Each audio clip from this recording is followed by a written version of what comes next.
The following program contains mature language and potential spoilers. Listeners be advised. Oh, wow. And just so you know, I saw it like fucking, my phone went off when it hit the internet. I must have watched it twice before I even got out of bed. Well, the thing is, I didn't know what you meant when you sent the Thanos text. Yeah. You know? I didn't know that, because I was busy working all day. I was pretty much the whole time. I could have heard, I think I heard a little bit of something. I did a little bit of Twitter in my car during lunch, but it was just like little bits and pieces. I know that it like debuted on Good Morning America or something. And, but I didn't get to see it until I had gotten home and had dinner and everything else. And then it's like, oh, for sure the trailer's out now. Let me go ahead and watch that. Oh, yeah. No, I saw it like at 7:15 this morning, like right after it premiered on Good Morning America or whatever that show was, Good Morning America. My phone was like ding, ding, ding, ding, ding, ding. And I was like, all right, let me watch it real quick. The cool thing was how many normies at work were like, dude, did you see the Avengers trailer? And I was like, yeah, y'all are really excited. That's kind of cool and scary at the same time. Well, it's just like a whole new kind of fan embrace Black Panther. You know, like in my workplace, I've never heard anybody talk really about the Marvel movies, but then I would hear things about the Black Panther trailer. So I was like, oh, this is going to hit a different audience than Marvel necessarily has gotten in the past. I'm telling you, dude, they did it right. Yeah, well, in particular, Black women, that's not necessarily their target demographic, but I think they'll be surprised at how many show up. All I know is as long as the Hulk does the Hulk smash and gives me a smirk, that's all fucking movie could tear in half. Theater could burn down. I wouldn't give a fuck. A fucking A across the board. I give it a full pass. Don't even have to come out. Don't even have to fucking see it. I rewatched it. Okay. Marvel superheroes have arrived. Captain America, Fantastic Four, Hulk, Spider-Man, Iron Man, Spider-Woman, the God of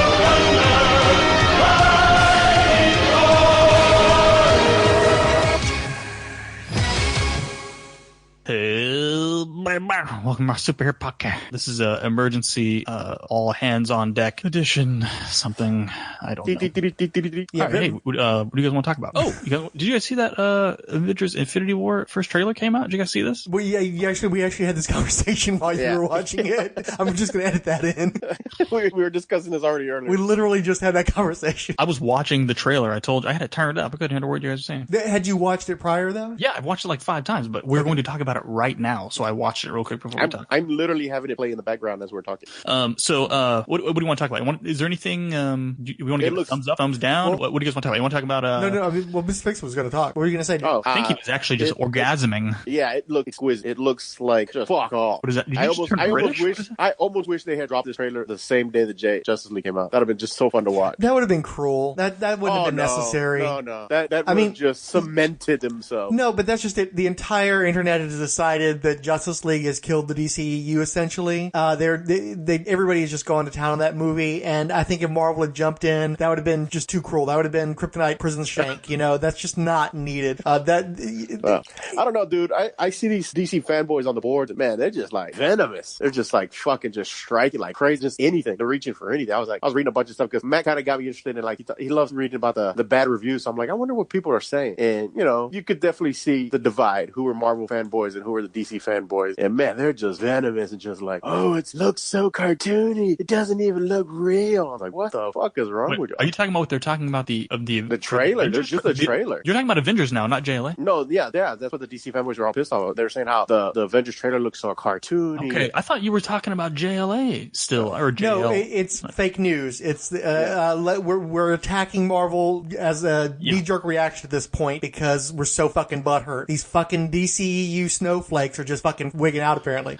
Yeah. So these were the criticisms I was seeing was, oh, they're all running together. Count me out. Like the end scene where they're all running towards the screen, and I'm like, dude, it's a superhero team movie. Like those are the kind of people who just don't like the superhero movies anymore, but they troll comment sections to let you know how much they don't care, except they cared enough to the same hour that the trailer was released to jump into an article and comment as loudly as possible because they want to get the early comment. It's like, come on, you obviously care. Shut up. It's not just that though. Avengers had that panoramic shot of all the Avengers in battle against the Chitauri, and it was the money shot. We all fucking came to the theater. They had to wipe down the seats afterwards, and so they repeated that with Avengers 2, the shot where they're attacking the Strucker's base. Yeah, no, the Strucker base. Well, they did the turnaround too, where they're fighting the Ultrons. But I think what the people really remember is the shot where they're leaping at the base at the beginning of the movie. Oh, yeah, that's true. Yeah. So this is the third iteration of that, at least, depending on whether or not you see the two sides running at each other from Civil War as being comparable. I honestly, I don't. But this is another attempted iconic shot like those other two shots. And while I understand that they're definitely, it's a repeat, it's like, hey, that triggered everybody the first time and like triggered their responses. We want to do it again. But the thing is, like, Justice League never had that shot. You know, they had a few shots where they kind of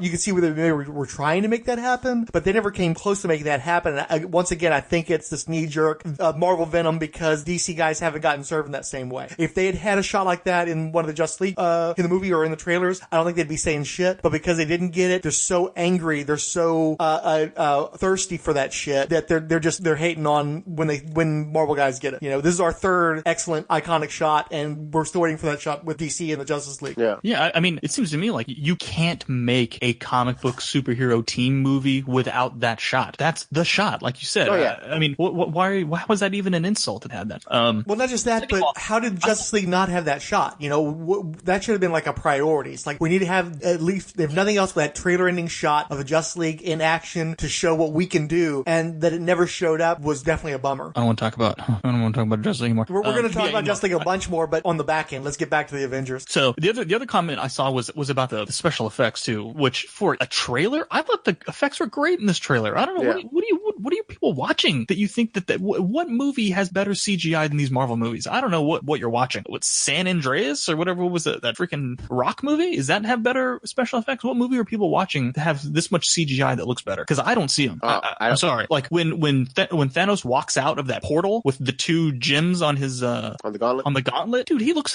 fantastic. And you contrast that with Steppenwolf that we just got through watching a week ago in a finished project where he was the villain technically set up in deleted scenes from Batman vs Superman, and that was the best they could render that dude. I mean, I don't want to hear anybody complain about the special effects in the Marvel movies. In my opinion, they are the gold standard of packed in CGI. Well, you know what their big complaint is? The few that I heard was, well, he doesn't look like at the end of Avengers 1. They redesigned him. And I'm like, okay. Like, who gives a shit? It's Thanos. I know who it is. Like, well, he doesn't have the headdress on either. So, I mean, come on, give him a break. Oh, no, I actually, the best line I heard was it was the best redneck moment. Thanos shows up in his wife beater, about to beat some ass. All he needed was a 6-pack of Lone Star beer in one hand. He was good. He was good to go. I thought that shit was hilarious when my friend was telling me that. He's like, man, he looked like he was in a wife beater ready to beat some ass. Shout out Lone Star, Texas' favorite cheap beer.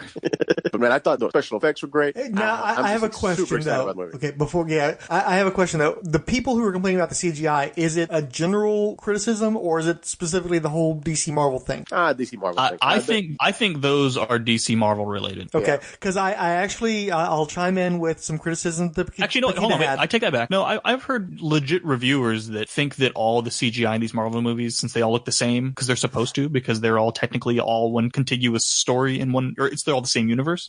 They do kind of write it off as, oh, they just had their special effects house come in and special effect up a little battle, which I think is kind of condescending. Because I again, show me who's doing it better, and I will hear your criticism. But if nobody's doing it better, then go sit down in the corner and be quiet. Yeah. I can definitely see, because I'm a big fan of practical effects, so you can definitely see the difference between CGI and practical effects. And yeah, CGI is definitely taken over Hollywood. But as you say, as long as there is CGI, this really is the top of the line CGI. So you just don't like CGI, which you're definitely in the wrong genre then. Quit, you know. That's like watching horror movies and complaining about practical effects and gore effects and blood effects. Like, then what are you doing in a horror movie? This is a superhero movie. It's going to be a bunch of CGI. Yeah, exactly. I mean, one of the stars of the movie is a 9-foot-tall, green, muscle-bound guy. Like, what do you want them to go get Lou Ferrigno again? Like, are you kidding me? I mean, this has to be CGI. They're not going to practical effect the Hulk. I'm sorry, it's not going to happen. This isn't freaking Jurassic Park, okay? But I will chime in that I thought that Spider-Man looked kind of funky, but I think that's really down to the design more than anything else. I don't like that costume, and I don't think that's supposed to be a permanent Spidey costume, but he doesn't look that great either. Of course not. Yeah, but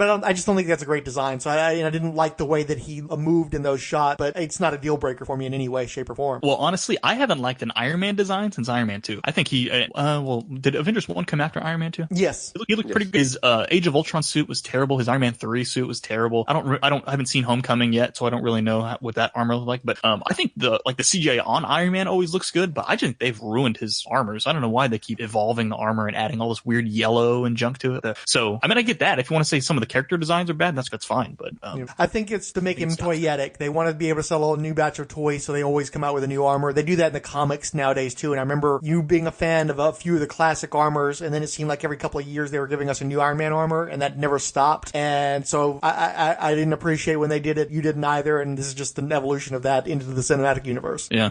They have to come out with a new Hot Toys for $350, so they gotta evolve the armor. Well, not just that, just the children's toys. You know, they want to sell a new batch of toys to the kids every couple of years, so you got to have a new Iron Man to sell to them. Well, I mean, it's like, but the detail even in the art, it's not even they just change the color. The freaking details are crazy. I mean, that's when, if you go through and you click through the Hot Toys catalog, you can really see, man, these armors are just totally different. Like, they don't even do like the lazy color change. They're really like going into detail to make them totally different. They're just bad looking in my opinion. Yeah, I don't like them either. I'm not defending them. I think that's the rationale, though. Like, even the Hulkbuster that appears in this trailer, I don't think really looks all that good. Yeah. I thought you know what I mean? Like, how do you screw up Hulkbuster? Come on. It did look better in Age of Ultron than it does here. Yeah, this is some sort of like streamlined, blocky version, and I think we'd have all been so much happier with, say, a Silver Centurion instead of going for this funky mod Hulkbuster. Well, I mean, Hulkbuster's fine. It's cool because you can blow it up and stuff, but this isn't the same design, so it's just like a funky variation of mod on it, and that doesn't really work that great. Yeah, you're right. Right now, I'm looking at a still of that Spider-Man armor. It doesn't look very good. Yeah,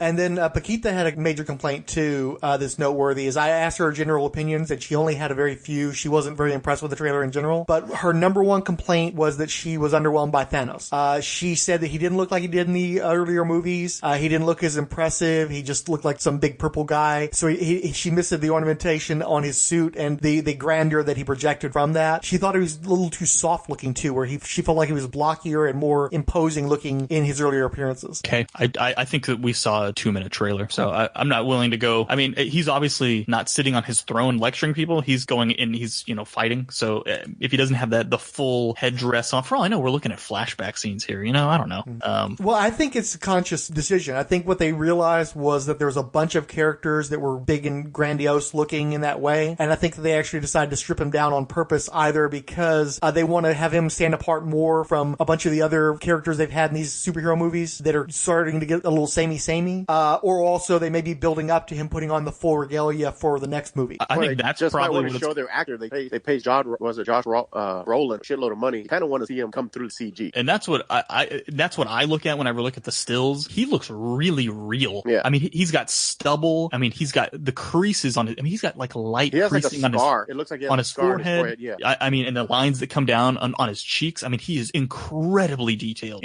So I think the difference is that he just doesn't look as CGI. He looks really good. I'm sorry. I mean, whether you think the design looks soft or he looks, he's not as dressed up, that's fine. But the actual CGI graphic that is Thanos is incredibly detailed. I mean, I don't know. I'm just looking at it right now. Paused on my monitor. It looks amazing. Again, I can see stubble on his face. Like, this is crazy. I mean, imagine that. You take time to detail the character that's going to be the star of your movie. What do you say? And I'm wondering too if maybe she and maybe some other normies out there might be having some flashbacks to Ultron, because there is somewhat similar posture and verbiage between the two characters in those two trailers. And of course, Ultron was such a letdown for most people, myself included.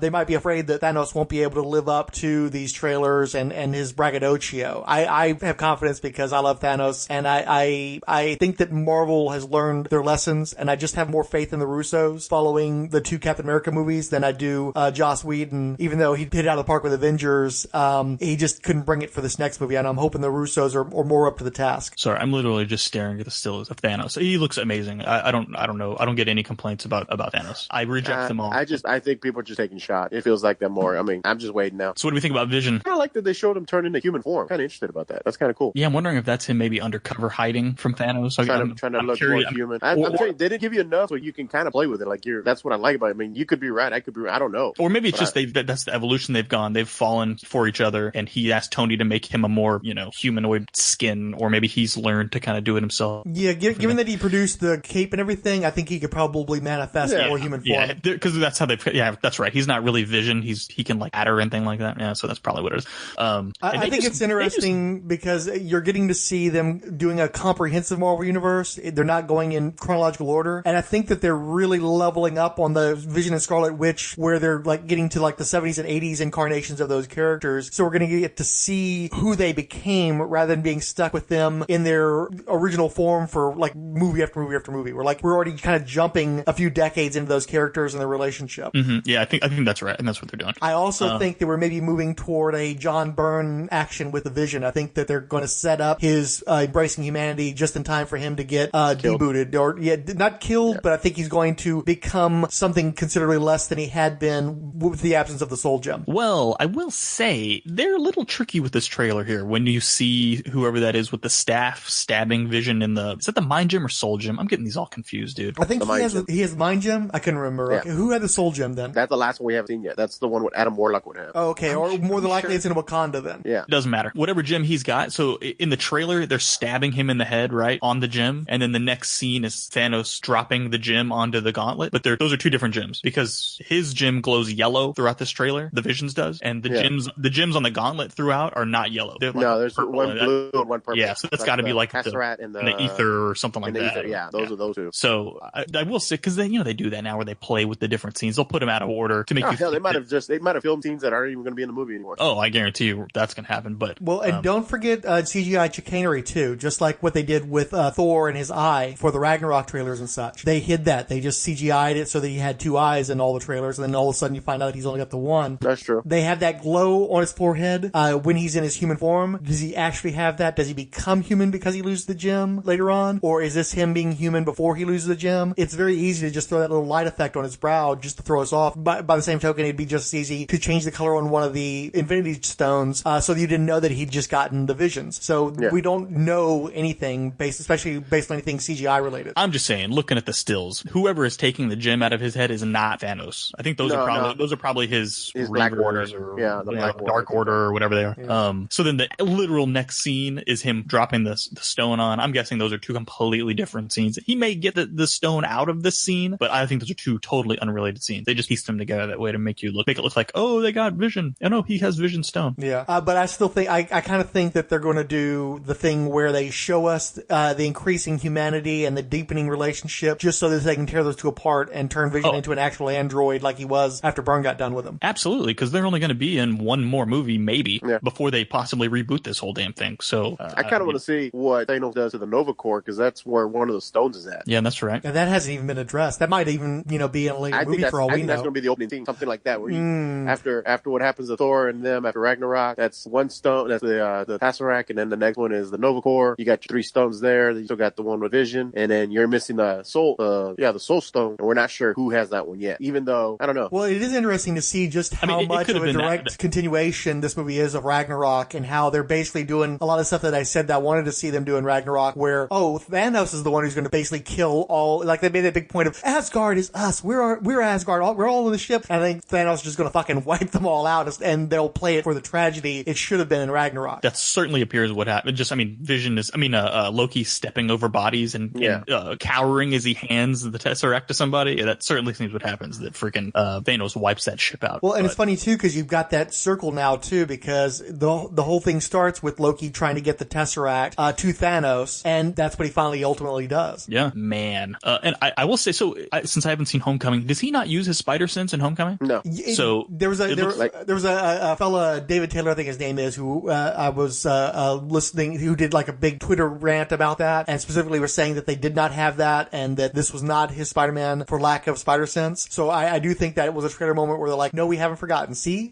So I like that a lot. That it's taking this that triggers it. Yeah, I loved the focus on his hand, and then his hair stands up. I'm like, oh, we all know what that means. They don't have to put stupid like electricity around his head or anything like that. Like we know that was his spider sense going crazy because things are about to get bad, y'all. Well, that is the cup of water shaking from Jurassic Park. That's that underselling it in such a way that it's going to be very memorable, I think. Agreed. So in a whole, and then God, the freaking T'Challa get this man a shield. Oh yeah, that was a great line. I got all tingly. I gotta be honest though, I had to watch the trailer at least 2 times, maybe 3 times, before I could actually understand everything he was saying because the accent was so thick. So really? That could be. I couldn't understand. Definitely couldn't understand him the first time. I think it was the second and third tries before I fully understood everything that he was saying. Oh, I didn't have any problem. I was listening on headphones at work, and it was very, very quiet because it was like 7:00 in the morning. Let me see what else. What else is weird? But I have to say too, I'm loving Chris Evans. Really rocks a beard, and he's still Captain America even with all the different changes they made to him. So I'm definitely loving that, and I just like that the super soldier suit they're basically going back to, because I enjoyed it when he was working with Shield and he had the black and silver outfit, and it kind of bummed me out a little bit when he went back to blue for Civil War, and so I'm kind of digging him still being in the black outfit. I know I should be railing against that. I should be all about traditional Cap, but the black just looks good. It just suits the character in the way he's being done in the cinematic universe. So obviously after Thanos wrecks that ship all the Asgardians are on, the Guardians save Thor, right? Thanos probably takes Loki with him, and Thor's left hiding somewhere in the ship. ship and the Guardians show up and save him, right? My expectation is that if any Asgardians survive, it's through the actions of Thor, and that Thor probably ends up stranded somehow at the end of that, and that's how he ends up with the Guardians. Well, because, I mean, when he looks at them and says, who the hell are you? He is fuck top, as they say, all jacked up. So just like Loki's all jacked up when he's handing whoever he's handing the Tesseract to. Spoilers, it's Thanos. I guess it could be his freaking Reavers or whatever, the Black Order or the whatever they are. I'm not going to speculate. Doesn't really matter. True. What do you think about Black Widow, blonde hair, and that little scene that she's going to have, I guess, with Mark Ruffalo? Remember, that was one of the things I just could not have cared less about. And did I care about that or not? No, you kind of railed against it a little bit. No, I hated Age of Ultron, but I think I didn't mind. I didn't mind Bruce Banner and Scarlet Witch hooking up. I mean, Black Widow and Bruce Banner hooking up. What I didn't like was that it was done in a 5-minute long montage of quips going back and forth at a bar table or whatever. Yeah. Remember the bar scene? Yeah, where she was just bartending. Well, they were trying to hide her pregnant belly at the time, I believe. Yeah, and it went like Whedon went full Whedon, and it was just nothing but like 5-word sentences. They were just quipping back and forth to each other for this just grueling scene. That I all hated. I didn't mind the two, like that she's the one that can calm him down and stuff like that. I don't mind any of that. Especially because it pays off so well in Ragnarok. Yeah, right. Exactly. We could get a ton of jokes, but you know, we may not have a Hulk movie, so they're obviously going to do this little Hulk arc. So it's better to use Natasha than it is to then introduce Betty Banner and all. You know what I mean? You can't get into all that. They're not going to do it. And Hulk's not getting his own movie because of Paramount. So since they're going to tell this Hulk arc through Ragnarok or Age of Ultron, Ragnarok, Avengers, use Natasha. Who cares? I'm fine with that. It gives her something to do and gives him something to do. Yeah, I agreed. It's actually Universal's fault, though, just to throw that out there. Say it again? It's Universal's fault, though, not Paramount's. Oh, I'm sorry. Universal, not Paramount. My bad. My only complaint about Black Widow here is that now that she's got the blonde hair, she's got the blackout, she's got the outfit that's more utilitarian, she's got the scrimmage sticks with they're souped up with the electricity and everything else. She's fucking Mockingbird from Agents of S.H.I.E.L.D., and if there's anybody that gets left out of this, the Infinity War is just so expansive in terms of inclusion of characters, but nobody from the TV universe. If they wanted to try to level up from here, they would have to dig into the TV universe for the next movie. But it just bugs the crap out of me because it would be a great tie-in to actually have Mockingbird show up, since they're bringing back her character's husband for the upcoming season of S.H.I.E.L.D. That'd be a great way of going like, you know, wink, wink, nudge, nudge. We're still part of the Marvel Cinematic Universe, but I don't think that we're going to get Mockingbird. Instead, Black Widow's become Mockingbird. It just bugs me. I mean, outside the blonde hair, I don't know. No, and the thing too is she's got the twin Eskrima sticks with the energy powers, which is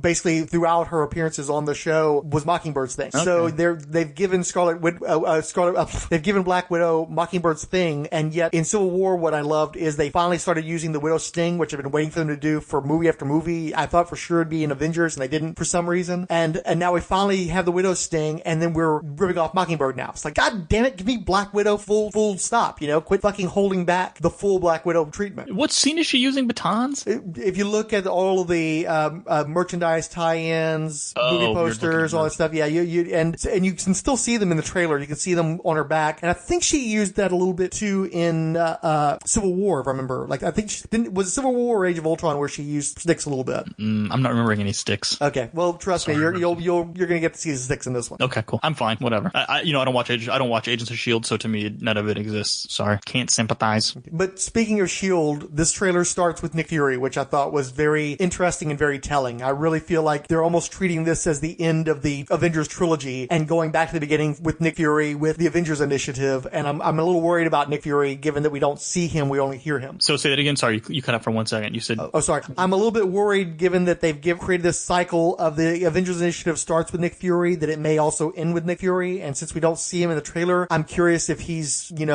in play in a dangerous way in this movie. Oh, no, he could totally die for sure. I think, I mean, everybody, that's one thing that, nothing's at stake in any of these movies, dude. I think that you need to get ready, people. For real, we could lose some, for real. Like, Robert Downey Jr. may not survive. Not Robert Downey Jr., I'm sorry, I put that wrong. Tony Stark may not survive these two Avengers movies. So get ready, man. Dude, somebody could actually die. This could actually happen. Let's strap in a little bit, folks. I think they're getting ready to do some bold stuff. Well, my feeling is that they've got a reset switch, so definitely anybody could die over the next couple of movies and still be brought back with this character or the actor, or with a different actor potentially. Like, that has been my theory. But I'm wondering if we're going to have some real deaths versus some reset deaths, so it could go either way. I mean, maybe we see David Hasselhoff reprise the role.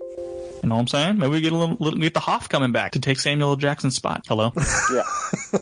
Is this thing? Hold on. Because joke fell a little flat there. Hold on, let me explain the joke. David Hasselhoff was in a made-for-TV S.H.I.E.L.D. movie. We need to watch that. We need to dig that up and watch it. 90s. No, you know what? Now we're not going to dig it up and watch it because I told a joke about it, and neither of you even snickered. Well, I am snickering now. I only saw bits and pieces. It played against the Oscars. I think I was watching the Oscars and just kind of catching it during commercial breaks. It doesn't matter where you were. It doesn't matter where you were for the joke. It doesn't matter where you were for the joke. Anyway, all right. Well, now I'm getting upset. Anyway, in a whole, I thought that it was a great trailer. It showed a lot, but I still didn't really feel like I know what was going on. Obviously, there's a big battle at Wakanda, right? Yeah. But other than that, I mean, I don't know what's going on with Tony Stark and Doctor Strange. I don't know what's going on there. I've learned my lesson from Age of Ultron. I really feel like the entire movie is going to be right here. So I'm not even trying to psych myself out into thinking, oh yeah, we're just seeing a taste. It's like, no, I think the whole movie's here. I think the movie starts with Thanos attacking New York and it ends with Thanos attacking Wakanda. I think that's the whole movie. And if there's more there, then great. I have the opportunity to be surprised, but I'm not going to let myself get built up again like I did with Age of Ultron. What the hell? Okay, I gotta go. You guys keep talking. What? You gotta go? Yeah, I gotta go. It's 10 o'clock. I gotta go. You can't? Okay, you're not going to contribute anymore then? Ask me one more question or whatever, and I'm so disgusted with the David Hasselhoff joke. I gotta. No, I got kids I gotta feed. Okay, well, in that case, I'll just carry on with Mr. Fixit because we have stuff to talk about. Okay, thank you for joining us. We'll talk to you later. Okay, so I think it's really cool that Banner crashes into the Sanctum Sanctorum because we get to have two Defenders working together in the Marvel Cinematic Universe, and it echoes when Silver Surfer crashed at the beginning of Infinity Gauntlet. I just like the fact that they show Wong be part of the event. Yeah. Well, I mean, he's a powerhouse, so it makes sense for him to tie into it. So that's pretty cool that he's present, that he's going to get some use. So yeah, I mean, I don't want to speculate. I don't know. I mean, there's so much rich history to dive into that they can use imagery wise that I'm just waiting for the movie now. It's already out the park for me. I'm just super excited. I really can't see them doing anything wrong that I would be disappointed. My thing that I'm a little disappointed in though is that Tony's had 2 years to put together a new Avengers team and nothing. We got no new heroes. I'm not even sure if Vision and Scarlet Witch are part of his team or not. I mean, because all we see in New York is Iron Man without his armor for the most part. We've got Doctor Strange, who I don't even know. I think they only meet because of the Hulk crash, and I guess Hulk's back, so he kind of gets him, but only just barely. And then he's got Spider-Man. So it kind of bums me out that he never progressed to get any more Avengers together, having 2 years opportunity to do that. Again, it was a 3-minute trailer. I would not be shocked if they pull out some awesome Easter egg, or if they have this great battle in the city, and the Defenders are defending Hell's Kitchen, or something like that. I would not be shocked if they did something like that. So again, I think it's too early to say, oh well, they didn't show that. Well, I mean, it's a 3-minute trailer to what's presumably going to be a 4.5-hour film after it's put together. That's too early to call. By the way, do you want another 2.5-3 hour long Avengers movie, or do you think that they should try to tighten that shit up? No, this is it. We've waited 10 years to get here. We've watched how many films now? I think this one will be 20, isn't it? Yeah, to get to here. I mean, no property has ever done something like it, where you've had 20 films to build up to your final act. We still don't have 20 Star Wars movies across 40 years. Yeah, but Star Wars, they broke them into trilogy. These 3 movies, and then they have a little linkage to the next 3. And then these 3 movies, and actually Star Wars is only up to what? 7? 8? 3, 6. Yeah, they've only done 8 movies, technically. Yeah, but even if you count the spin-offs and satellites and stuff, they still don't have 20 movies after 40 years. So, Freddy and Jason and the rest of them, none of them ever made 20 movies. Yeah, so to me, the combination of all those movies to get here, so if they need a little bit of room to tell this story, I'm absolutely fine with that. Well, they kind of already have 2 movies, though, because, I mean, I know they're making a point of downplaying that since there's been such a backlash against breaking a movie into halves, but we know that there's a direct sequel to this that's being filmed at the same time as the first one that'll be out the following year. Yeah. So, do we need to have 3 hours this year and then another 3 hours the next year? Do you think we need 6 hours to tell the story? Lord of the Ring. That did fucking billions, didn't it? I believe it hit the beat. It did very, very well, certainly as a franchise. So, I mean, if they need that time to tell us, because I mean, dude, they're cramming so many characters. Holy crap. I was sitting there, I think I saw War Machine in one scene. I wasn't 100% sure. No, you definitely saw him. The team that we see at the end of the trailer is Captain America, Black Panther, Black Widow, the Winter Soldier, Hulk, War Machine, Okoye, and the Falcon. Okay, I thought I saw him. I mean, I think it has to be pointed out too, all of the major black heroes in the Marvel universe outside of the TV universe are in that shot. And they still haven't shown Ant-Man. They still haven't shown Wasp, so we don't know where they're going to pop in. You're right. Those are like 2 of the only really glaring omissions as far as people that have their own franchises. There was somebody else who was missing that I didn't see that I thought was strange. Ant-Man, Wasp. We didn't see Fury. We heard him though. Oh, we didn't see Hawkeye. Hawkeye, there you go. They didn't show Hawkeye. So who's not to say he doesn't die like one of the first ones to get killed? Yeah, but everybody thinks he's always the first one to die whenever these things things happen. I think he just went back to the farm and lived with his family and just be done with it. Well, no, he's supposed to come back as Ronin, I think. Oh, you're right. He does. Yeah. Okay. Well, I think that's definitely... He's no longer the Hawkeye character. Yeah, that's definitely one of those things with they're holding back on us because we got no strong indication of that. Just like we really don't get to see Thanos' minions. You know, we just very quick... I don't think they're probably going to go full armor once he has all the gems together. That's what I'm thinking. The gauntlet at full power, he's going to be, you know... I mean, I wasn't super stoked about his costume or his uniform, but again, I don't know what that scene is. Like, that's the great thing about this trailer. It's just small snippet. You have no idea where it falls. For all you know, that them attacking his base. I mean, we don't know because you can't really tell from the background. They play with the cut so well that you think it might be on link, but you're not sure. And I've already learned from Ragnarok, like, don't put too much on just one cut because it's going to be completely different. They're definitely getting better at deceptive trailers, which I applaud. Yeah, so I'm super stoked. Like, there's nothing DC fanboys could say that would, dissuade me to say, oh, no, I don't even feel like the need to defend it because it's doing so well. Like I said, at work, I had so many normies, like, freaking out. And these guys did not freak out over Justice League. Like, I didn't hear them talk about it. But they're all like, hey, did you see that trailer? And I'm like, yeah, I saw this one. Oh, and they were just going on. And I was just like, dude, this is so weird. Because they're just really into it. And they're way off about history. Because they're going based off cartoons and stuff they've heard and see. And it's like, well, that's not right. But, enjoy yourself. Go ahead. Knock it out. Well, I mean, that's the thing is Marvel has been so smart about building up their entire universe through so many different media that as much as we want to say hold true to the comics, that the comics are the true canon, the true Bible, there are tons of people that never encountered these characters through the comics that only knew them from the movies, from cartoons, and that's valid too. Yeah, but it was so weird because, like I said, they were so stoked about it. Like, oh, and you saw this, and who's this, and that, and that, and it was sitting there, and I'm sitting there, it was cool, but it was so just strange because it's not conversations we have in my industry. Like, that's not something guys usually talk about around the cooler, and to have them all talking about it, even women were talking about it. Like, oh, did you see that? And I was like, yeah, I thought it was kind of a cool feeling. I'm like, yeah, this movie's gonna fucking crush. Well, yeah, it's just like, I mean, just to do a direct comparison, at no point in my real life amongst normal people has anybody brought up Justice League. Like, nobody showed any interest or any excitement about it. I remember hearing normies talk about Batman vs. Superman and even Suicide Squad, but there was just like nothing for Justice League, no buzz for that movie, and I think that's reflected in the numbers they posted. That's crazy, man. That's insane. But I do have a few criticisms. One thing is, once again, we've got the legions of faceless monsters, but specifically, am I alone? Does it look like a army of Damonites are invading Wakanda? No, I thought they looked more like from the Ultimate cartoon. What Ultimate cartoon? The direct-to-video things that they did? Yeah, they had these kind of weird alien creatures like that. That turned out to be the Nazis. they were shape-shifting. There was their version of the Skrull, I guess. Like, they could use those aliens as Skrulls. You're really backing up my argument, though, because the Damonites are kind of sort of Skrulls, too. Yeah, but I mean, everybody wants that shapeshifter. I think, again, it's really hard to see because I'd have to, I feel like it's not going to be, like, that's just one of the many type of aliens. I hope they go something where, Thanos rules over, all these species and he basically uses them like a swarm and he throws them at planets as, cannon fodder. That's too dark side for me, though. I'd rather it be like the older Thanos comics. No, dark side would be, you have those little flying bat thingies. The parademons, yeah. That's about it. Well, and then Thanos has the Damonites. So it's sort of like a little bit too close. I like Darkseid and Thanos to be as far apart as possible, and it would work for me better if he had hired...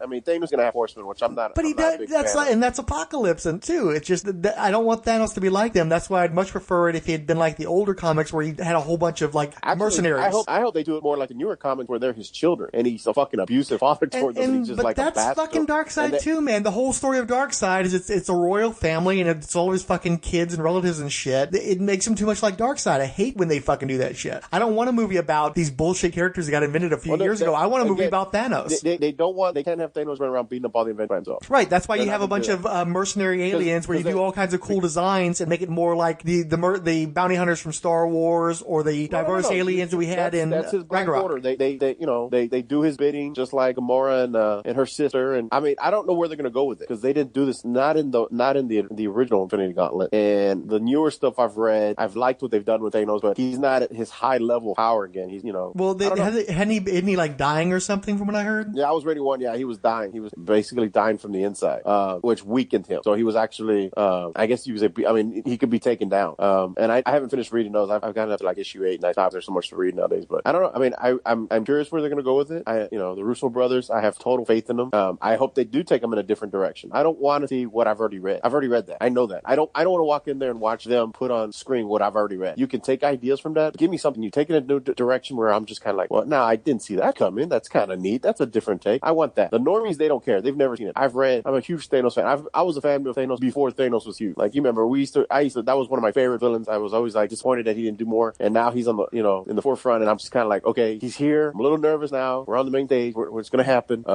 This is a cinematic version of him. Do what you will. Just don't fucking just don't pussy him out. Don't let him get stabbed or something so stupid. I don't want nothing stupid with him. Well, I mean, we're already seeing Thanos fighting Spider-Man. Taking him down. I don't want his own team all of a sudden they turn on him. I don't want none of that stupid shit. When he goes down, it's because I have no idea. I hope they push to the point where Cap uses his shield to try to behead him or some shit like that. I don't think they'll go that dark, but I want to see the Marvel character get pushed because he's already powerful. Then you get him the Infinity Stone, so then he goes up power. So it's kind of weird because they can't take him out when he's normal. So they definitely can't take him out when he's fully stoned. So I don't know where they're gonna go with it. Dude, that's what I'm telling you. We have no idea what they're gonna fucking do, and they're keeping it really hush hush. Next thing you know, fucking Lord Chaos and Master Order or fucking Galactus or some weird galactic character pops up, or who fucking knows? The Beyonder shows up out of nowhere and just some stupid shit like that. I mean, who knows? That's the great thing about it is there's so many possibilities. I'm not sure what direction. So I'm not sitting there trying to overanalyze a 3-minute trailer. They gave me a taste. First taste is free. Now when it comes out next year, let's see what happens. Let's see where the trailer's gonna go. I have full faith in them because I've been rewatching all the Marvel movies and I appreciate them even more now. Actually, I rewatched Iron Man 1 a few weeks ago and fuck, I didn't realize how damn good that movie was. Yeah, I'm still a little put off though. Thanos versus Spider-Man. That's not as bad as Thanos versus Kazar, but it's I really don't need to see Thanos actually going one-on-one. Dude, Thanos was fighting Wolverine. He was fighting the entire fucking Marvel universe. There was I think Daredevil was there. I remember thinking, what the fuck is Daredevil doing here? He's a street fighter. I think Spider-Man's gonna be out of his league. He's gonna get his ass beat fat. I don't think he makes it. He doesn't die, but he's out the first movie. But that's my problem is I don't know why he doesn't die. When I see Thanos has him they're gonna make a second. Dude, you're not gonna kill. Dude, they did the same thing with Superman. You're not gonna kill a franchise character that already has. Now you're gonna kill guys whose contracts are out. So Tony's probably out. Evans is probably out. Black Widow's probably out. I wouldn't be shocked if the Hulk is out. I wouldn't be shocked if the core Avengers are killed and all you're left with is Black Panther, War Machine, Black Falcon, Ant-Man. They're gonna survive because they got their own movie coming out. We think. I mean, Ant-Man on those movies. I believe they come after the Avengers 2 movie. Yeah, so Ant-Man does. Live. Yeah. They're gonna live, and that's fine. But the core members probably not gonna walk away. That nightmare that Tony had, where you see all the Avengers dead, probably gonna come to fruition. So I think they're gonna kill off characters because their contracts are done, and they're gonna build up the characters they have on the side because they're not gonna kill off a franchise, try to do something stupid we're gonna bring them back with an Infinity stuff. Now people keep saying, well, they're gonna reset the clock with the Infinity stuff. Why? They got all these movies after. So I don't know. Again, all I'm saying is that when you show Thanos and Spider-Man in close physical conflict, he slams them on the ground. Yeah, Spider-Man should be dead. So don't show me that and then have Spider-Man survive. That's all I'm saying. No. When you see Tony hugging something, I think that's Peter beat to fuck, just bloodied up, probably in intensive care, barely gonna survive. I think that's that scene. I'm putting things in the order that probably aren't in order, but I think that's what that scene is, and that's gonna be Tony feeling that loss, and then or maybe Pepper Potts. I don't know. Fuck, it might be Happy's dead. Fucking meteorite slams onto his car and kills it. I mean, there's so many characters they can get rid of, and they're not gonna do. I just don't feel they'd be well, let's bring them back with a twist of the stones, and everyone's back. And I still thought that what was her name, Hela from Ragnarok was gonna be Lady Death. I feel I might be wrong now, big time, because they have not alluded to her. And somebody was talking about how they showed the casting to this movie, and Del Toro's in it. So that means the Collector's going to make an appearance because they're showing at least all the cast members they knew were in it, and he was there. And they're like, well, apparently the Collector's going to pop up. So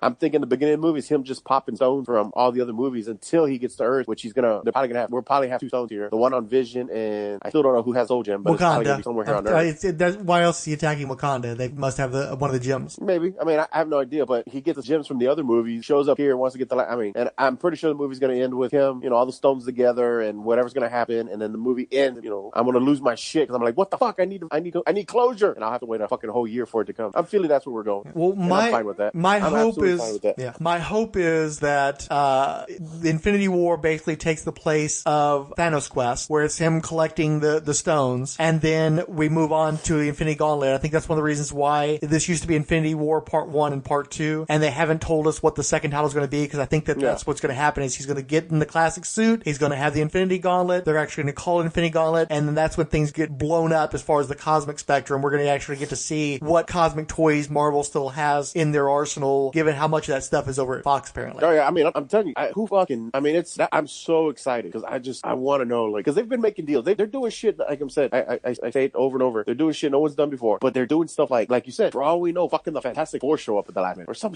there's so many fucking possibilities. I'm excited. Now, a lot of those are just fanboy, wishes that I know aren't going to happen, but still, I think it's going to be a good story. The Russos have proven that they can tell a great story, and they can tell a great story with characters, and it doesn't doesn't have to feel, like a cartoony comic book movie. It can feel like a genre, some kind of genre film just happen to have characters in. So we'll see. Yeah, and I do think it's awesome how much of the cinematic universe is here. They may slag the TV, but it feels like virtually everybody that's been a major figure in the cinematic universe is going to be in this one movie. And I even was excited for people like Winter Soldier and the Falcon, seeing Falcon flying and gutting down those creatures. It's like, I've never been excited for Falcon, but I'm so happy to have him here just because it's so inclusive. So everybody's going to be here. It's just going to be the biggest party ever because they're putting all their toys into play, it seems like. Well, one of the complaints I heard was, it's a Disney movie, so no one's really going to die. And I'm like, dude, did you watch him unloading clip into an army? Like, people are dying. The thing that came to my mind was, didn't they just show fucking Loki walking over dead corpses? And I believe one of them was a child. Like,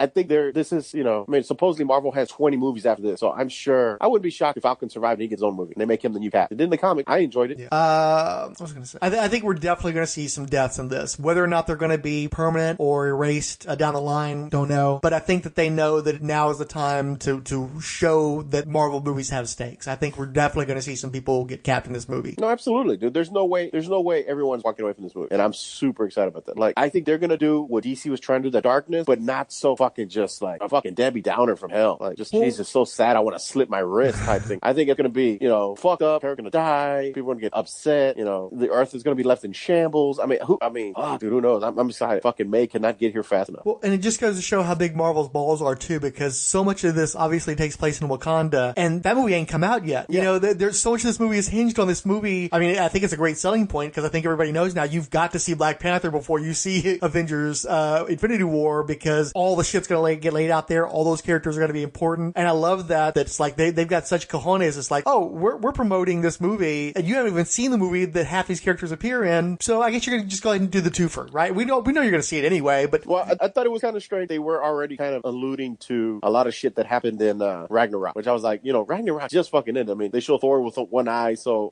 if someone hasn't seen Ragnarok and they see Thor with one eye, they're like, what happened to Thor? There's a couple of things they kind of jumped on the gun. Arguably, that might be why they held back on the trailer so long, and this might actually be sort of another backdoor. Oh, you haven't seen Ragnarok yet? Well, guess what? It's going to be very important to Infinity War. You better go ahead and go see that. Yeah. It could be another like a sort of a stealth promotion of all the movies they've got coming out before Infinity War. I don't know. I said I can't say enough good things about it. I enjoyed the trailer, and I can't wait for the next few trailers that'll drop before they're like, all right, that's the last one, and then it's just countdown time after that. I'm just pissed that I have to wait a year after this movie's over. So I'm pretty sure I'm going to take off that day, and I'm going to see it 3 or 4 times in that one fucking day. I'm going to go early. I'm going to watch it. I'm going to go on the next day. I'm just going to. I'm stoked. Well, and yes, I'm a Marvel fanboy, and I have no problem with it. Now, I know we've got Ant-Man and the Wasp, but do we have Captain Marvel before the next Avengers, or is that going to be? Well, see, so that's what I think going to happen. So we're going to have this pop out. So you're going to have Black Panther come out in February. Then we have Ant-Man and Wasp, don't we? Yeah, it's Ant-Man and the Wasp is what it's called. Okay, Ant-Man and Wasp after Black Panther. Then after Infinity War. It's Black Panther. Yeah, it's Black Panther, then Infinity War, then Ant-Man and Wasp, and then I wasn't sure if Captain Marvel was going to get out there before the second half of the Avengers. That's going to be second. But her movie's a flashback movie, so she's going to probably pop up sometime during the second movie. That's my understanding. Yes. And so, so there's that. So I guess the second Spider-Man comes after the Avengers, second part of Avengers. I don't know. They're not filming that yet, right? No. I don't think Marvel's deep into that movie. I think that's more of a Sony project. I haven't really heard Marvel say, "Oh yeah, we're gonna do this sequel." I think Marvel got to play with Spider-Man and then they're putting him in these movies, and then they're like, "All right, we'll go play in your sandbox after we're done what we're doing here." Well, I mean, they're still using that actor. It's like they can't. I think that may be part of the reason why we don't see anything about Ant-Man and Wasp is because I think they're still filming that movie. True.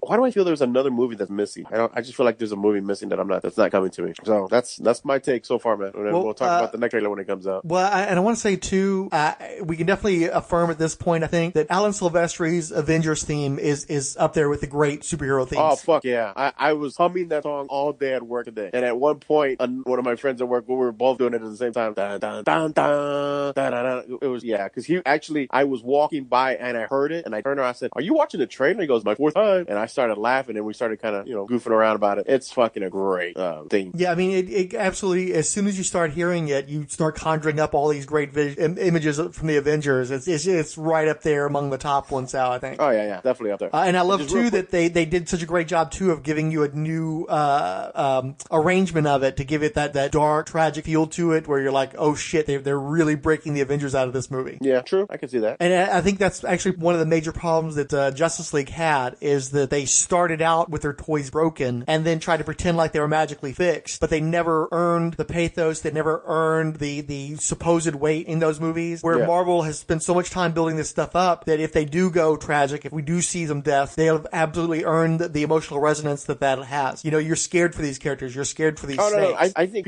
Marvel knows people expect, like, you have to do that. You have to show a sense of, you know, loss and dread in the team so that they can come back in the second one. Like, there's no way around it. This movie is going to end on a very bad note for the Avengers in the Marvel Universe. Well, and so many of the movies have been so light and so fun that they have to remind us, we can go dark too. We can do heavy too. That's what I'm telling you. They're going to do what DC wanted. They're going to do what DC should have done, but didn't pull it off. And I'm not throwing extra hate on the DC films, but I get where you want to go dark, but I think, again, you have to build it. You have to earn that right to go there with it. Yeah. And you have to show the characters in different lights. And that's the thing too, is I really do enjoy DC's opening animation for their movies where it shows all their characters, but it just really illustrates the point when they do the same thing in this trailer. Is you watch the DC trailers and they're showing all these CGI versions of the superheroes as they appear in the comics roughly, and very vague, mostly in shadow, so it looks cool, but you know, it's like, hey, here's Green Lantern. He hasn't even appeared in a movie yet, you know, he hasn't even cameoed in a movie yet. They've only alluded to the concept, where with Marvel, they're showing you all those characters and their iconic cinematic incarnations, and we've seen those movies. We're attached to those characters, and they're showing us the contrast between who we believe those characters should be based on the movies and who they are in this movie and where they might be at the end of that movie. So it just shows how stark of a contrast that they've really earned the right to give us that long drawn out animated opening for Marvel Studios, showing all those characters, because every one of those characters are going to be in this movie. They've all appeared throughout the cinematic Marvel universe. They've all been developed, and most of them have held their own franchises, and they're all greatly imperiled, you know, with real stakes. Like, it's not going to be one of these situations where Superman dies and then it's a quick fix in the next movie, you know? It's not going to be cheap like that. You know, if something happens, even if they do a reset, you're going to go through this epic saga before they hit the reset button, and they'll have done 20 movies before that, more than 20 movies, because if the reset gets hit in the second Avengers movie, they'll have had like a couple or three more besides. So they've earned the right to do that at this point. And DC's it just kills me because they make all these suppositions and they haven't earned those rights, because they haven't ever built up their universe beyond Superman and Batman, really. Yeah. Well, and I actually was going back because I have a bunch of, I found this old DVD case I had, and you had given me a bunch of copies of like the original Superman movies. Somehow I have all the Batman movies in there, even the Schumacher one. Two. And I kind of throw them in now. I throw them in while I'm doing, cleaning the house and stuff, just as background. And damn, it just the contrast between how good. I don't know where DC. I don't know where DC. I don't know. Like Superman 1 and 2, I would stop and literally sit down and start watching. It's just a good movie. You know, the special effects are a little dated, but I was like, the story draws you in, and it's a comic book story. And then I rewatched Batman 89, and you're right. I remember we talked about it one time. The sequel was really good. Like, it's really fucking dark. Like, I actually liked the Penguin. I thought he was a really cool villain after I was watching it. I like Danny DeVito playing the Penguin. Yeah, I was never wild for Danny DeVito's Penguin because he just was too far from my impression of who the Penguin is. I like the Penguin fairly well, but more closer to the Burgess Meredith than what DeVito did. But Michelle Pfeiffer's Catwoman is still the number one Catwoman in my book. Oh no, I love the way his Penguin just chews up the scenery around it. Like, just overact the shit out. Like, he has like that green, I have no idea, some kind of fluid coming out of his mouth as he's eating raw fish. I just like that. And I like, I just enjoyed the movie. I'm okay with him doing such a radically different interpretation of the character because it's still a good performance and it's a fun movie. It's not the Penguin I would want to see in movie after movie after movie, but in that one instance, it was fun, and I thought DeVito did a good job with it. But dude, they killed him. Like, they killed him. Well, they killed all the Batman villains up until the third one. I thought that was kind of weird because I was watching that and I was like thinking, well, technically Superman does kill General Zod because they fall into his bottomless pit with no superpowers. Yeah, so I'm kind of like, they technically died, and then Joker dies. Batman technically did kill the Joker, and he did shoot people. He blew up a building full of thugs. He kills the Penguin. So I was kind of, I had totally forgot those scenes, and then I tried to get through the Schumacher stuff, man. I couldn't get through Val Kilmer and I could watch that in the theater. Tommy Lee Jones was bad in that, but yeah, I remember liking that fine in the theater. But I caught some of it on cable, I think last year, and I'd forgotten just how. Everybody talks bad about Batman and Robin, which I've never seen, but I forgot just how bad Batman Forever is too. Okay, so we're done with the Avengers stuff. I just want to talk about something real quick. Did you watch that 17 minutes of? Oh no, I'm not watching anything from Agents of S.H.I.E.L.D. until it actually comes on. I don't want to spoil it for myself. I am very. They released like 17 minutes of it. That's my understanding. Because they need the ratings. They're moving to the Friday Night Death slot, so they're going to do everything they can to get people to at least give them a try. And I still think this is going to be the last season. So whatever they have to do to try to get asses in seats, but I'm going to be watching, no problem. Yeah, but that's exactly why I don't want to watch That's why I don't want to watch 17 minutes though, because I'm going to watch that whole episode, there's no sense in, watching it now when I want to see it in context. Well, dude, it's going to be 2 hours long on Friday. Right, but I still don't want to watch it twice in a short span of time because it's coming out in a few weeks. True. Actually, I think it comes out this week.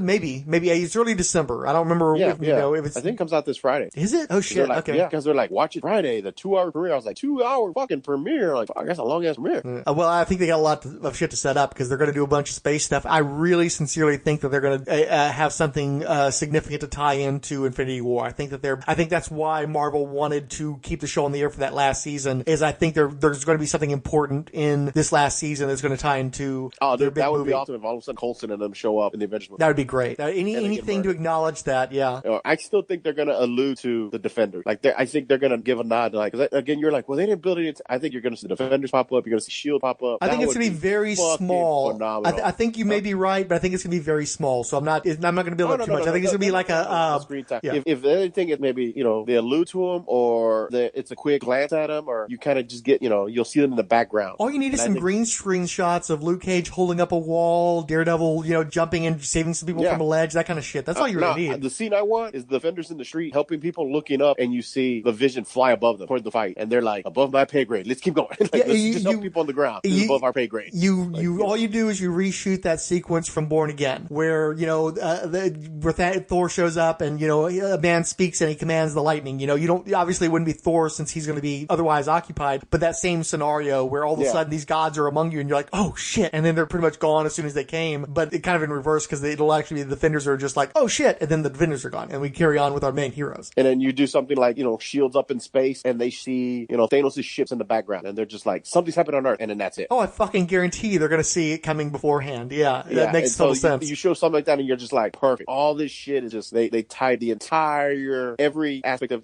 from pay TV to, terrestrial TV to the film. That would be like just, perfect. I'd be like, fuck, dude, like, they just set the bar and I don't think anyone's going to reach that bar. If they did something like that, that shit would be studied in film class for years to come. Like, the fact that they were able to pull something off like this. Because I'm telling you, if you watch that movie, you just needed one or two of those movies suck bad. And I'm talking DC level bad, and you could have killed the franchise. It would have turned off people. But to see people actually getting excited about the Avengers movie that doesn't come out for a whole fucking, not a year, but what? In May? We're in half a year. In 6 months. And they're kind of excited. I'm like, dude, I'm taking that fucking day off.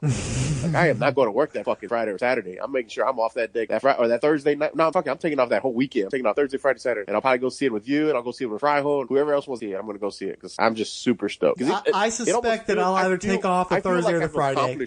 That's the one thing about these films. I feel like I accomplished something. I'm at the end. I fucking started with Iron Man back in 07 or 08, I believe it was, and I'm fucking going to finish off with the Avengers. Like, I fucking trek, man. I've actually worked my way. I've earned it. You insert a fucking Rocky montage right here. You're the best around, and fucking I got there, dude. That's why I guess for a Marvel fanboy like me, I'm just like, I fucking feel like I achieved something. Though I've done nothing but watch movies and gain weight by watching these movies over and over and over. But I feel like I've achieved something. But look, 10 years, 20 movies, fucking a half dozen different franchises. It's all culminating in this. Yeah. So there's no way you can ruin for it. You can sit there with your arms crossed, making face for a theater, dude. There was nothing in this fucking world. I'm telling you, as soon as the Hulk does a fucking clap and gives me a smirk, the fucking theater could burn down and I'm good. I'd be like, fuck, I'm good. Watch this bitch burn. I'll watch it later. I want to see Thanos go one-on-one with Hulk.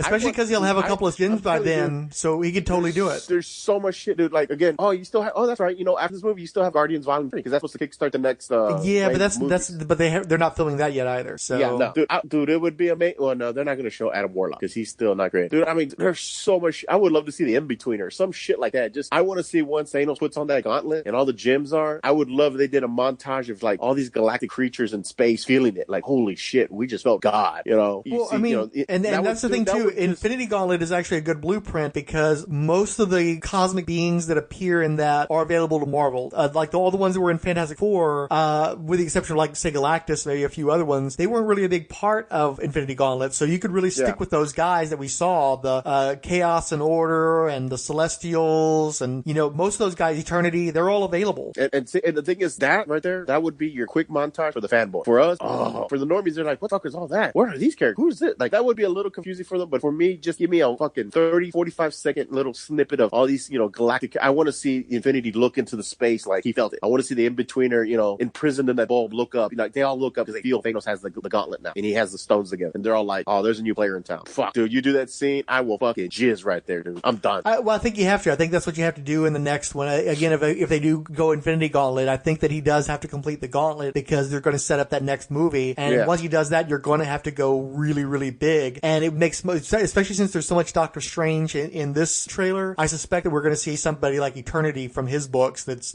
of comparable scale. Yeah, I'm just, there's, like, again, so much potential to go so many places. That as great as and fantastic that sound is scary as shit. Because just a couple missteps and they could fucking ruin the film. Like, they could, they could deep dive too much, too much, and the normies get turned off because then people are like, oh, well, I didn't understand this character. They never introduced this character. But then you don't want to make it too simplified where the Marvel, the fanboys are just kind of like, it was fucking Braveheart with Marvel characters. I don't want to see that. So that's a really fine line to walk, like to appease us and appease the normies all at the same time. Well, the thing to keep in mind too is the Russos pulled it off with Civil War. They handled so many characters in Civil War and made it work. Hold on, I rewatched Winter Soldier and that scene still gets to me. Which scene? Wait a minute, hold on. Hello? Yeah, can you hear me? Hello? Can you hear me? Okay, yeah. Wow, dude, yeah, you were cutting out there. I think somebody was texting me or something. Sorry. Okay, so which scene are you speaking of? I mean the hell Hydra. I'm sorry, I misspoke. I meant Civil War when he finds out that he when Bucky killed his parents. I'm sorry. I told you I've been trying to watch all the movies. I watched all 3 caps back to back. It was a long Sunday. But I meant a Civil War. Whenever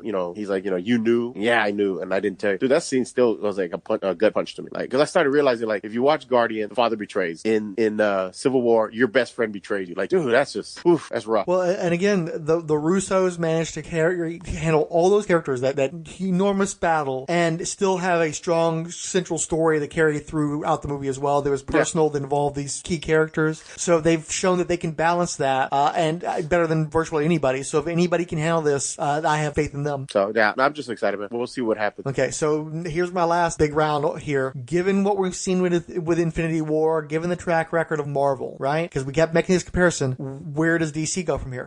Because I mean, they've obviously, so many people are writing the obituary of the DCEU at this point. All the people that were fans of the Snyderverse, the Murderverse, the themes and the imagery and all that kind of shit, they're super pissed off at Justice League. As Mac pointed out, the Marvel fans didn't really show up for Justice League either. And, this is a movie that's going to lose money more than probably. They don't really have anything in the pipeline aside from Wonder Woman 2 that people are all that excited about so far. How does DC pull out of this? How does DC stay competitive? Do they survive? Honestly, I don't see how they can. You've had Superman with Batman, you've had Wonder Woman. Wonder Woman is your one hit, but it really had nothing to do with the other movie. It could have come out on its own and it would have been fine. Well, the next Wonder Woman is not going to tie in directly to the core universe. No, it's supposed to be set in the 1980s. Dude, that's so weird. Yeah, I mean, I still say DC should have done it not the Marvel way, but do the individual movies. You build up your characters, you build up to the dark. And I get you can't really do it because Marvel's own, and people will say, "Oh, you're copying Marvel." I kind of was thinking about what you said the other day, where Marvel is more about continuity, where DC is more about legend. Well, then you don't need a Justice League movie. If you do a Justice League movie, you do the Superman, Batman movies, and then you do a Justice League movie of them, battling in the fucking 70s or some shit. Like, you don't have to have it, current. You could have a older, Justice League. It could have been, I don't know, Wonder Woman, and I don't know, they just do something a little different. But I just didn't like the way they went with it, and they went too dark. They were trying to be fucking Watchmen, and the Watchmen's Watchmen. You don't want to reproduce your film to look like Watchmen or 300. Granted, those are Zack Snyder's trademark film, but these felt more to me like Sucker Punch and less like those, because again those films had books that they followed pretty damn close to. So it was really hard for him to fuck up. He just had to come up with images that matched what was on the page. But the pages pretty much told their story. Sucker Punch was him trying to tell a story, and I finally watched it. God, dude, that fucking movie it's pretty to look at, but it's fucking wrecked. I don't even think it's pretty. I think everything about that movie is ugly. I hated the shit out of that movie. It was really weird. I don't know. I never once was like, oh wow, I'm watching this. I was more like, do I need to watch this? Can I stop it? Like, I kind of felt like sometimes like I just want to stop watching this. I don't want to watch it. Well, what's funny to me too is there a lot of feminists defend Snyder's work in the DCU, especially based on what he did with Lois Lane. But I think that if you look at Justice League and you look at the leering gaze of the camera, he wasn't really doing that character any favors, regardless of what Joss Whedon did beyond. But also, when you watch a movie like Sucker Punch, it's such a deeply misogynistic, fake feminist movie that I don't understand how you can applaud this guy after seeing that movie. When the only thing I see that he has done well with DC is he's treated Lois Lane seriously and handled her well. But so much of the other stuff he's shit upon and done such a poor job with, or picked up threads of stuff that I didn't particularly care for, like Smallville, where it seemed like the major problems I had with Smallville, and I liked stuff about it, but the stuff I really hated, like how weak Superman was as a character, how he's like pretty much the worst hero in that little universe, and it's like, oh great, let's do the movie version of that shit. And I'm sorry, I'm not going to show up for you Smallville fans who want to make the worst parts of that show canon for the Superman movies. I was actually surprised that more people weren't upset with Snyder's view of Lois Lane because, oh, boo-hoo, her life is falling apart because her man is dead. She can't move on. And yeah, but I don't have a problem with that because Batman still hasn't moved on from his parents dying 30 fucking years ago. Yeah, they do have they do seem to have issues with moving on in the DC movie with their characters. And relatively speaking, it's been like 6 months anyway. So yeah, this guy that you were devoting your life to, that you were deeply in love with and totally happy with, and you spent your life kind of, or not your life, but the recent years defending that Lois Lane was there for him when people were kind of turning on him, when people questioned whether or not this guy was a benefit or a danger to humanity. And she was always there trying to sell him to the public, saying, this guy's a hero, this guy's here to help us. And then he dies. She kind of failed him. So her job in part was to try to make sure to protect Superman by making sure that the public opinion didn't turn against him and that the government didn't try to find ways to kill him. And then he up and dies. So she loses the man she loves, and she loses a man that part of her journalistic career had become about protecting and selling to the public. Yeah. So it's both a personal and professional failure for her. So it would make sense that her shit would kind of fall apart. And I can't begrudge her that because, I mean, shit, man. Look, I never liked her in the movie. Any of the movies? No, What about the cartoon? No. I like the character. Okay. You just don't like her in the DCEU or the cinema movie? I like the original. Actually, the original. What's her name? Margot Kidder. Who? Margot Kidder. Margot Kidder. There you go. I like her because she was really feisty, and it almost played really well to Christopher Reeve's bumbling Superman. Like it played really well to that. Where this one, she's just kind of like she tries to act feisty, but it doesn't. I don't know. I think they did a really good job of showing the intrepid reporter, but she could have used a little bit more pizzazz, a little bit more edge. I think that though they were kind of smoothing her out a little bit. There's a lot of people that are critical of Lois Lane because they think that she's too big of a bitch, and why does Superman like her? So I think they were trying to kind of make Lois a more likable character in the more recent movies. But unfortunately, they also made her somewhat more of an appendage of Superman because so much of who she is and what she's about is about Superman. But I did like that they did show her as a reporter. They did show her getting involved in all these cases, and that was a lot better than all the damsel in distress stuff that we saw with the Margot Kidder years, where she would go after a story and then immediately be imperiled so Superman could save her. And like Lois was actually saving Superman at points in those movies, so you got to applaud that, I think. Yeah. So what else we got left, man? Well, I was just saying. So do you have any ideas of what DC can do to set themselves apart from Marvel to come out of this hole, basically? Honestly, the only, and I thought about this the other day, which it sounds a little kooky, but I would stop the whole Batman, Superman, do the Wonder Woman movie. Fine.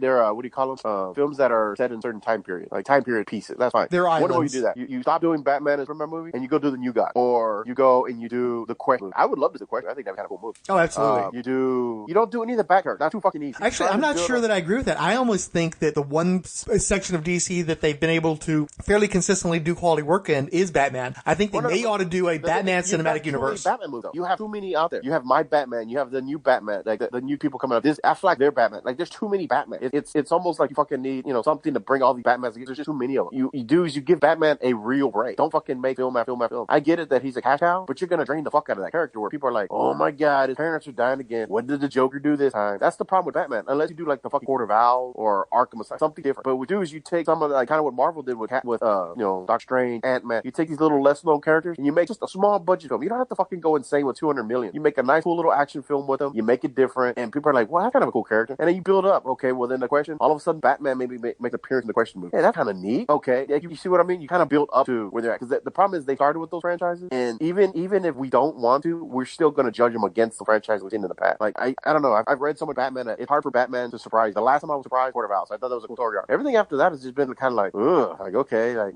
I think you can't do the Marvel thing, so you have to do something completely different. So I would love to see a new God movie. I think that shit would be fucking beautiful. I think it may be a little bit too big for them. My thinking is that since DC has shown that they can get the Batman universe in order, that they can make good Batman movies, start smaller, focus on the Bat family, do your Batgirl movie, do your Nightwing movie, slowly build up the Batman family, and maybe get out a Batman movie every year or so, but not be necessarily Batman, build up his supporting cast, make us like Batman again. We're having him fight Deathstroke, for instance, which is the thing that seems like they're going to do in the next movie. We haven't really seen Batman go up against the foe that's his physical superior, somebody who's smart, who's fast, who's dangerous like that. And, arguably they might try to go a Marvel route too, where they kill off Batman Batman and replace him. That's something they could do, and then if you're reverse gonna get an actor, make sure you sign him up for 4 or 5 Batman movies. Like, don't fucking, okay, well, we did 3 movies. We did the Nolan movies. Okay, wait, Batman coming back. This time he's old. And he's only being like maybe two, maybe 3 movies. Okay, well, now we're going to get a new Batman. Like, that to me is what ruined that continuity that you need so someone can enjoy a character. I think that's what kind of turned people off the Batmans originally. It wasn't so much they were campy, but you got new Batmans. And so there's no continuity. It's almost like fucking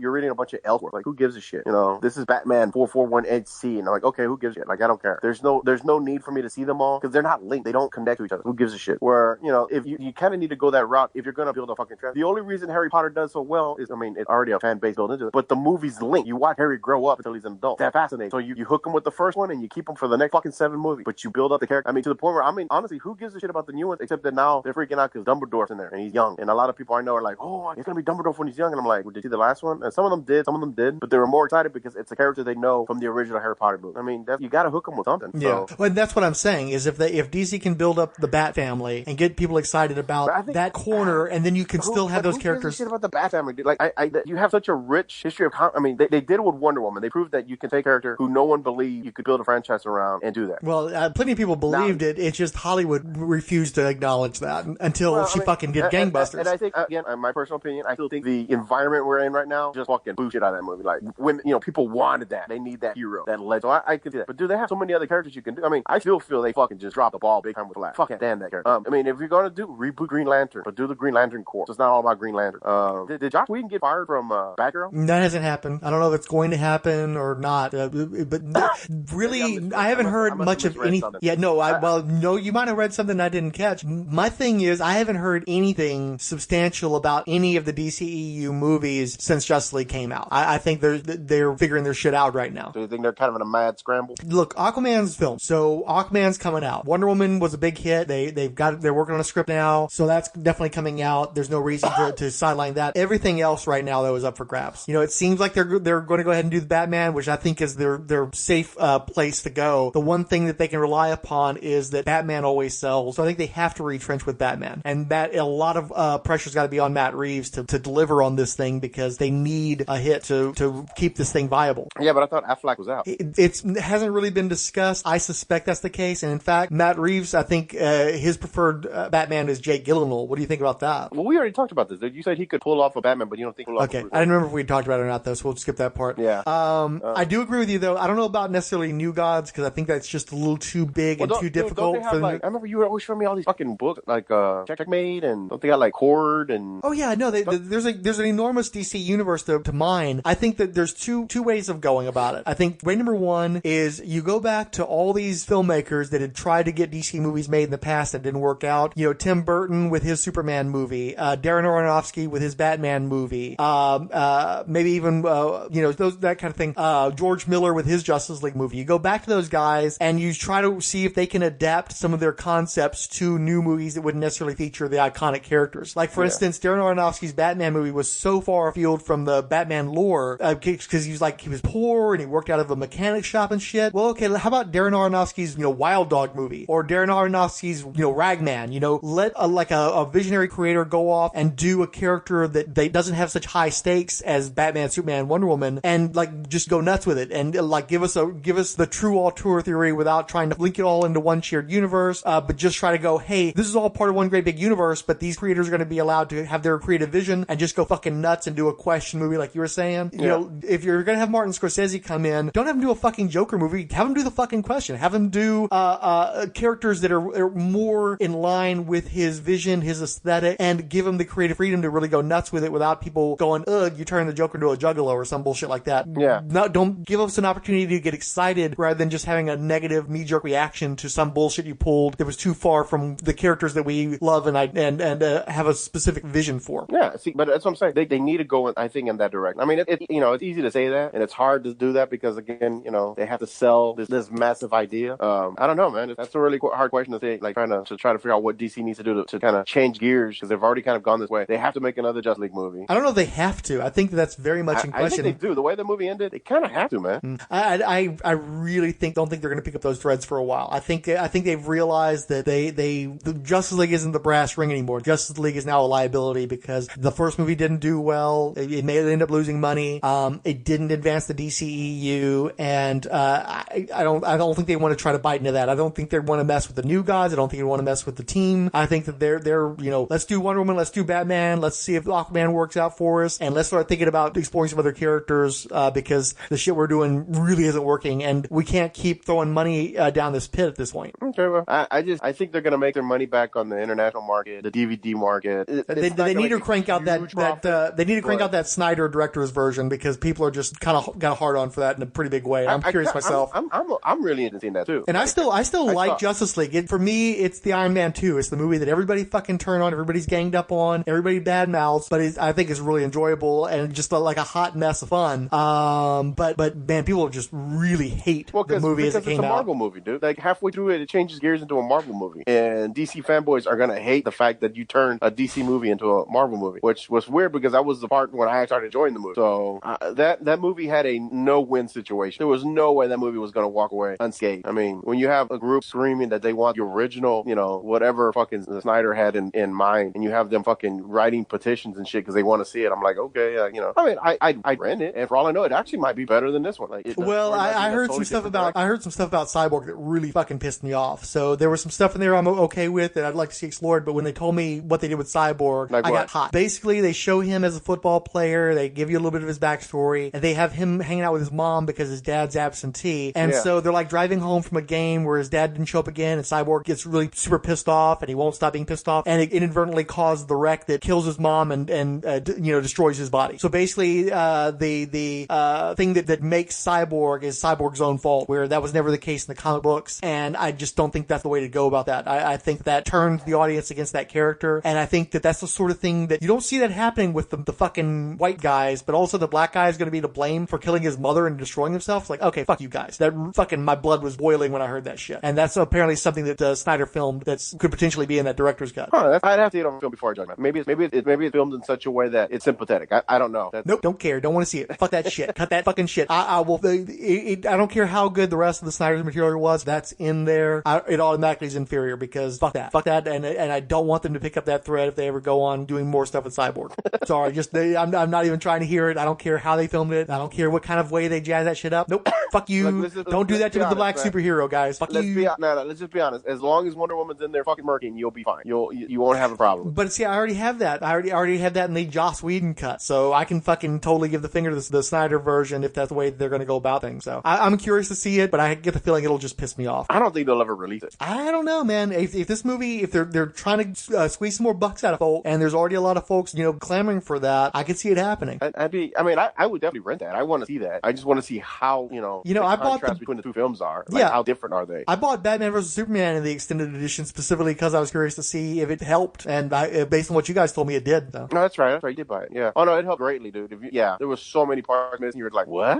Again, but then I had that same feeling in this movie. I was like, what? Like, wait, what? So I'm just, and the other day you made a comment about how I'm just a Marvel fanboy who likes a few DC characters. Wrong, my friend, because I've been reading those damn DC characters for a very long time, and they actually got me into other books. I'm just disappointed because, again, you put these films in the hands of, movie guys. They're not comic book fans. They didn't decide to take a story arc and make it the blueprint to their world like Feige and them did. So I'm really disappointed. We need our Etrigan movie. That'll fucking turn some shit around. Oh no, dude, that could work, man. In this run, I would be there. Dude, I would praise the shit out of that because that movie would be so dark and comedic. It would be a great movie. But they're not gonna do it. Dude, there's so many. I mean, Guillermo del Toro could take all those ideas from Hellboy and make an Etrigan movie. No, you could do a Hitman movie, dude. That would be great. Hitman would be cool, sure. I mean, that's an easy one to pull off. Yeah, that wouldn't be expensive at all. No, that's what I'm telling you, dude. You start with those small ones, and of course, Hitman. If you read the book, he's run into the JLA, which makes it funny. Yeah, I don't know, man. Yeah, I have a pie in the sky vision. This thing hit me, and it goes back to the theories I've espoused about the DC universe and how it could work. They've got one more movie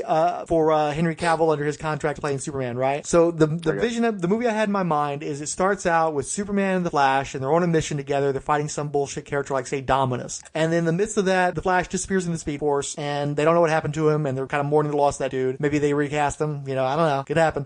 Then weird shit starts happening, and all of just the most gonzo fucking Superman shit, like Titano, the giant monkey that shoots kryptonite out of his eyes, Terra Man flying on a Pegasus, using his cowboy gun to shoot Superman, all the craziest, most gonzo fucking Superman shit that would never fly in a Marvel Universe movie because it's just too fucking weird. You throw that shit out there, and then you have Mxyzptlk show up, and it's like, oh, this is all Mxyzptlk, right? He's the one who's making everything wonky. And then, Mxyzptlk's like, okay, I'm terrified. The fucking universe is coming apart. I've come from the fucking fifth dimension to tell you guys that you, Superman, and me, we gotta try to fix all this shit. And what ends up happening is you actually get the Superman of all the different universes. I'm talking fucking Dean Cain. I'm talking fucking, well, dude, who's the guy from Superman Returns? Huh? Kevin Smith did a rant about that. Tell me about it. Tell me what he said. I was just watching his or listening to his podcast where he talks about how you do a kind of like you were just saying where Jesus, like you're discussing where, you know, all the Superman come in, all the Batmans, and how now you have, you know, generational, and how you could do Adam West, you know, CG. He doesn't have to be in the full movie, but like CG version of him, and you know, you show up and you have Clooney's Batman, and you have Kilmer's Batman, Nolan's Batman, like, and they're all in this, like, basically, you know, fucking, what is it? The Christ on Infinite Earths. Yeah. Okay, so Kevin Smith's on the same fucking wavelength as me then. Cool. Yeah. When did he talk about that? Recently? Yeah, just real recently, dude. I want to say it was under the JLA review. I believe they were doing a JLA review, and that's when he brought it up, and I was like, okay, that's kind of cool. Like, you know, I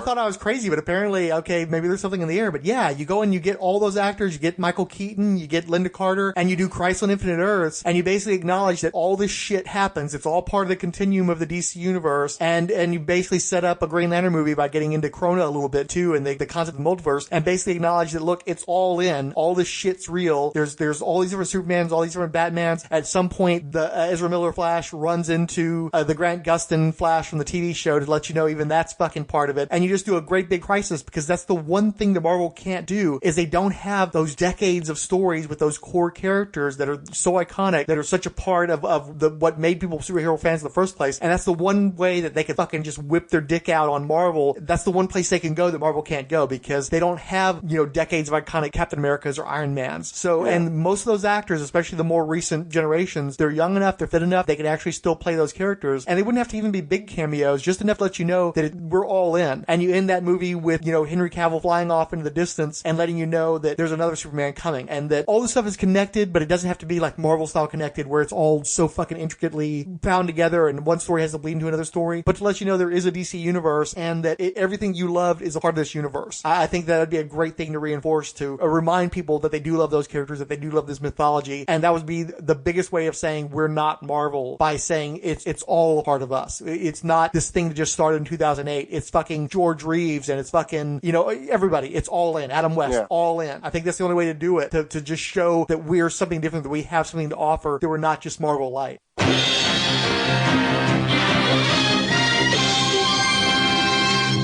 Keep going, dude. You're doing good. And finally, the Merry Marvel Marching Society, 20th Century Geek, 100 Issues, The 108th Sage, Bad at Shapirak, A Beardo Talks Film, Bobcat, Bumwine Bob, Bone Dragon Comics, Brody's Kitchen, Caroline Wells, Cash Flag, Chris Sheehan, The Cinnabud Podcast, Comics in the Golden Age, Ed Moore at Till Productions, Fanholes Podcast, The Gar Podcast, Harry Allen the Flash, He-Man and the Master of the Universe Podcast, History of Comics on Film and Video Series, Ice in the Face Podcast, Infinite Monkey Comics, The Invisible Mannix, Jake and Tom Conquer Podcast, Jeffrey Brown, Joe Crawford, Just in Time Podcast, Justice's First Dawn, Keith G. Baker, Pass Yeff and Popcorn, Pietro Blacksamoff, Rad Adventures Podcast Network, Randy Caldwell, Resurrections, and Adam Warlock and Thanos Podcast, Richard Field, Sassy Animal, Silver and Gold Podcast Network, Two Snaps Podcast, and Xenozoic Xenophile. The Marvel Superheroes Podcast is in no way affiliated with or endorsed by Marvel Entertainment. All characters mentioned and audio clips employed are believed covered under fair use, with no infringement intended against their copyright holders. The views expressed in this podcast are assumed legitimate, truthful, and solely possessed by the speaker.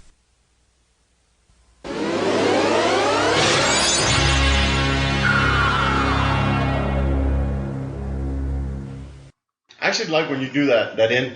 This is a role spine. All materials is that. You sound so fucking stoned out of your mind, dude. It always makes me laugh. Well, but I keep recycling the same ones. Right? But dude, you sound fucking destroyed, dude. Like you must have been like on a coke binge. Well, remember that's when I got back from Europe and my voice was still shot. So. Every time I hear it, dude, some of our shows I'll be funny. That shit always makes me laugh.